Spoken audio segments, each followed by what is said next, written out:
Professor Russell, and of course the war is still going on. There are no two ways about it. And speaking of that hope and optimism that we're hearing from the White House, President Trump has claimed that Iran plans to make an offer that would be to Washington's liking. But when probed to divulge more details, he said that he did not yet know what the offer entailed. Now, have there been any signs to suggest that this optimism is not just wishful thinking, but a real possibility, according to you?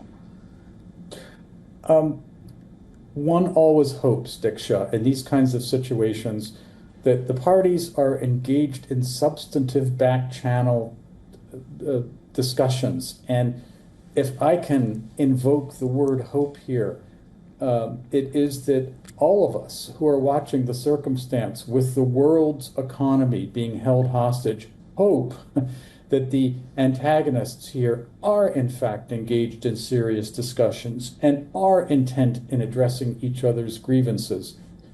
But if I could return simply to your again cogent comment about the United States and President Trump's wishful thinking, I frankly think it's delusional. I know of no, and of course I might not be in a situation to know this. I don't know of any substantive position that the Iranians are going to be presenting in Islamabad that's to Washington's liking. Kushner and Witkoff are in Pakistan basically to present the Israeli maximalist demands that we all know about, which is that Iran has to give up its nuclear enrichment program, it has to stop building long-range missiles, it has to stop supporting the militias, all this sort of thing. And again, we show up at these meetings insisting, parroting Israeli talking points that the Iranians, essentially have to surrender. And this is delusional. This is not going to happen. It's not going to get the Strait of Hormuz open.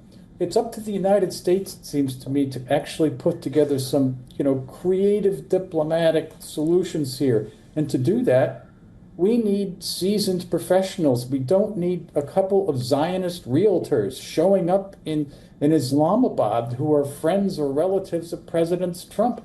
We need serious diplomatic horsepower to come up with some kind of solution here.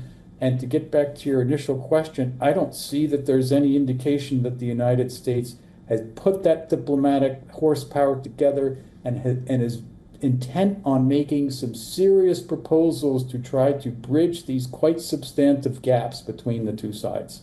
Right, we hear you, Professor Russell, and we're also seeing this simultaneous escalation in diplomacy. And it's almost like both sides are negotiating with one hand and tightening the screws with the other. And the United States says that Iran is cornered, its clock is ticking, its options shrinking, while Iran, on the other hand, is it's projecting resilience and absorbing the pressure. It's also projecting unity, what we saw from the chorus of very identical messages that were put out by the leadership, and also clearly refusing to blink first. Now, both sides have a lot on the line to lose if the conflict drags on further. Who do you think it hurts more? Oh, I don't think there's any question that yes, Iran is feeling the pain. I don't think there's any way that they've been bombarded for the last month. Their economy depends upon interaction with the outside world, exports, ships sailing through the Strait of Hormuz.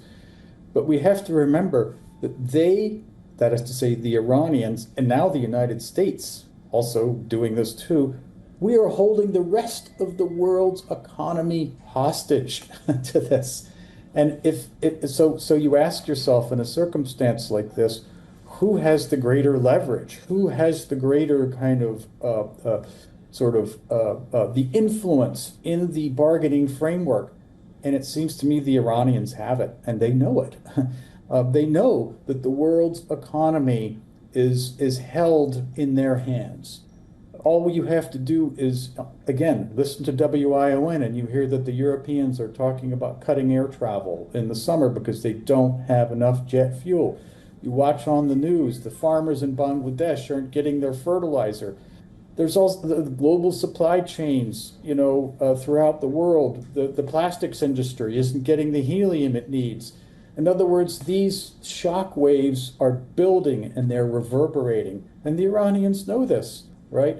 And so it seems to me that the world's economy stands on the precipice of a serious crisis, and it's Iran that has this leverage in its hands, while the United States is insisting on what exactly? I don't know how any of the things that the United States is seeking as its objectives in this negotiations is anything like as important as the health of the world economy, to include the United States. So the United States is effectively shooting itself in the foot in this circumstance in ways that it's head scratching to me. I don't understand it at all.